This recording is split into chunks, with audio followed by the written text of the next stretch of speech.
নকশি কাঁথার ডিজাইনটাই দেখিয়ে দিচ্ছি। আজকের ভিডিওটা ছিল এই পর্যন্ত। আসসালামু আলাইকুম এভরিওয়ান, কেমন আছেন সবাই? আশা করছি সকলে অনেক ভালো আছেন। আজকে একটা গর্জিয়াস নকশি কাঁথা ড্রয়িং করে দেখাবো। নকশি কাঁথাটা ড্রয়িং করার জন্য আমার যা যা প্রয়োজন সব নিয়েছি আমি। প্রথমে স্কেলের সাহায্যে আমি 8 ইঞ্চি পরিমাপ ডিস্টেন্স রেখে একটা কলম দিয়ে ঘর করে নিব পুরো নকশি কাঁথার মধ্যে। ঘরগুলো আমি জাস্ট মেজারমেন্টের জন্যই করছি, যাতে সবগুলো ঘরের সাইজ সেম থাকে আর ফুলগুলো যাতে আঁকাবাঁকা না হয়, তার জন্যই ঘরটা করা। এখানে ঘরগুলো কিন্তু সেলাই করা হবে না, এরপর যে ফুলটা আমি ড্রয়িং করব সেই ফুলগুলাই সেলাই করা হবে। ঘরগুলো আর্ট করা কমপ্লিট হলে এরপর প্রত্যেকটা ঘরের যে কর্নার গুলো থাকবে, কর্নার গুলোতে আমি একটা করে ফুল আর্ট করব। ডিজাইনটা অ্যাকচুয়ালি বড় নকশি কাঁথার ছিল, অনেকে রিকোয়েস্ট করেছিলেন এই ডিজাইনটার টিউটোরিয়াল আপলোড করার জন্য। বড় নকশি কাঁথায় ফুল টিউটোরিয়াল আপলোড করা পসিবল হয়নি, তাই বেবি নকশি কাঁথায় আপনাদেরকে ডিজাইনটা ড্রয়িং করে দেখাচ্ছি। ফুলগুলো আর্ট করার ক্ষেত্রে খেয়াল রাখতে হবে যাতে সবগুলো ফুলের সাইজ সেম থাকে, তাহলে ডিজাইনটা দেখতে আরো বেশি সুন্দর লাগবে। তার জন্য আমি প্রত্যেকটা ঘরের মাঝখান করে 1 ইঞ্চি ডিস্টেন্স রেখে রেখে একটা করে লাইন করে নিচ্ছি। তারপর কিন্তু আমি ফুলটা ড্রয়িং করেছি, এতে আপনার ফুলটা আঁকাবাঁকা হওয়ার কোনো চান্স থাকবে না। পুরো নকশি কাঁথার মধ্যে আমি প্রত্যেকটা ঘরের কর্নারে ফুলগুলো ড্রয়িং করে নিচ্ছি। আর আজকের এই ডিজাইনটা আমি করছি সুতি পপলিন কাপড়ের মধ্যে। এটা 2 পার্টের একটা বেবি নকশি কাঁথা ছিল।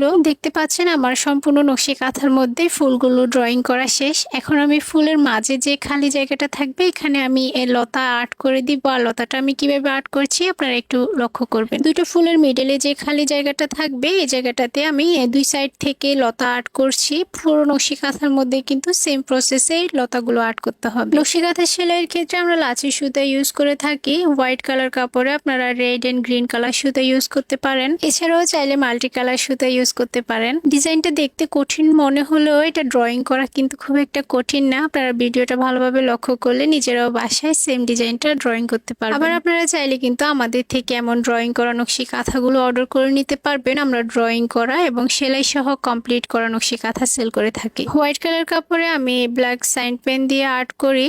এই যে দেখতে পাচ্ছেন আমি আর্টটা করছি কিন্তু সাইন পেন দিয়ে। আপনারা এরকম সাইন পেন গুলো যে কোনো লাইব্রেরিতে পেয়ে যাবেন। পুরো নকশি কাঁথার মধ্যে আমার লতাটা আর্ট করা শেষ। এখন এটার মাঝখানে যে খালি জায়গাটা রয়েছে এখানে আমি ড্রয়িং করব। প্রথমে আমি একটা প্লাস চিহ্ন আর্ট করব, এরপর এটার দুইটা মাঝে আমি দুইটা আরো লাইন করে দিব। সুন্দর একটা ডিজাইন হয়ে যাবে। আর এটার প্রত্যেকটা কর্নারে আমি ছোট করে করে পাতা দিয়ে দিই। এই ডিজাইনের বড় নকশি কাঁথার অনেকগুলো সেলাইয়ের এবং আর্টের ভিডিও রয়েছে, আপনারা চাইলে দেখে নিতে পারেন সেলাই করলে ডিজাইনটা কেমন দেখাবে। ডিজাইনটা কেমন হয়েছে কমেন্ট করে জানাবেন। আর যারা আমাদের ভিডিওটা ফেসবুক থেকে দেখছেন, ভিডিওতে একটা লাইক দিয়ে আমাদের পেজটা ফলো করে দিবেন।